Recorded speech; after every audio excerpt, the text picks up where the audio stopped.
গতকালকের আমাদের যে কয়জন শিক্ষক আহত হয়েছে, আজকেও যদি এরকম কোনো লাঠি চার্জ করার চেষ্টা করা হয়, তাহলে এখানে এই শাহবাগ চত্বরে লাশের উপরে লাশ পড়ে যাবে।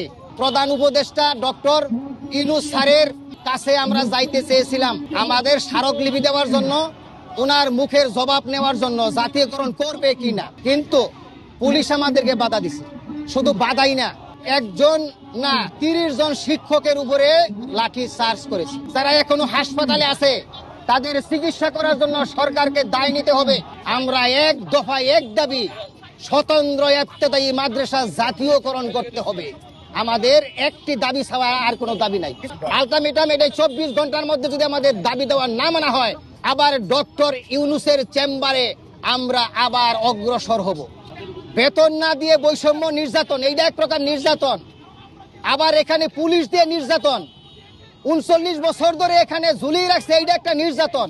আমাদের এখানে সমবেত হয়েছিল কমের পক্ষে ৪,০০০ শিক্ষক। এই ৪,০০০ শিক্ষক সমবেত হয়েছে একটা দাবি নিয়ে, স্বতন্ত্র ইবতেদায়ী মাদ্রাসা জাতীয়করণের জন্য।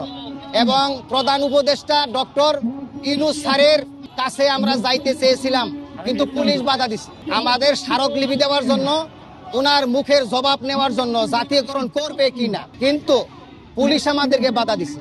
শুধু বাধাই না, একজন না ৩০ জন শিক্ষকের উপরে লাঠি চার্জ করেছে। আমরা এই তীব্র নিন্দা জানাই এবং যারা আহত হয়েছে, যারা এখনো হাসপাতালে আছে, তাদের চিকিৎসা করার জন্য সরকারকে দায় নিতে হবে। এবং যারা এখনো হাসপাতালে কাতরাচ্ছে, যারা এখনো আহত হয়েছে, এদের চিকিৎসা সরকারকে নিতে হবে। যদি সরকার এই ব্যাপারে চুপ থাকেন, তাহলে এর দায়িত্ব সরকারকেই নিতে হবে। আমাদের দাবি একটাই, গতকালকের আমাদের যে কয়জন শিক্ষক আহত হয়েছে, আজকেও যদি এরকম কোনো লাঠি চার্জ করার চেষ্টা করা হয়, তাহলে এখানে এই শাহবাগ চত্বরে লাশের উপরে লাশ পড়ে যাবে। এবং কে মারা যাবে, কে বাঁচবে, সেটা আমাদের আর দেখার ব্যাপার নয়। আমরা এক দফায় এক দাবি, স্বতন্ত্র ইবতেদায়ী মাদ্রাসা জাতীয়করণ করতে হবে। আমাদের একটি দাবি ছাড়া আর কোনো দাবি নাই। আলটিমেটাম এটাই ২৪ ঘন্টার মধ্যে যদি আমাদের দাবি দেওয়া না মানা হয়, আবার ডক্টর ইউনূসের চেম্বারে আমরা আবার অগ্রসর হব। এবং সেটা দেওয়াল না, যদি লোহার গেটও করা হয়, লোহার গেট ভেঙে দেওয়া হবে। লোহার গেট ভেঙে দিয়ে ডক্টর ইউনূস সাহেবের কাছে আমরা যাব, আমরা যাইতে বাধ্য থাকিব। এখন আমাদের উপরে যেভাবে নির্যাতন হচ্ছে, আমরা একজন শিক্ষক, আমরা স্বতন্ত্র ইবতেদায়ী মাদ্রাসার শিক্ষক, বেতন না দিয়ে বৈষম্য নির্যাতন, এইটা এক প্রকার নির্যাতন। আবার এখানে পুলিশ দিয়ে নির্যাতন, ৩৯ বছর ধরে এখানে ঝুলিয়ে রাখছে, এইটা একটা নির্যাতন।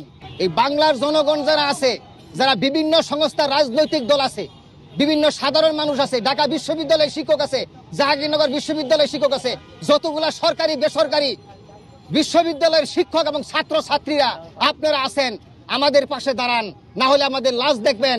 আমাদের এক দফায় এক দাবি, স্বতন্ত্র ইবতেদায়ী মাদ্রাসা জাতীয়করণ।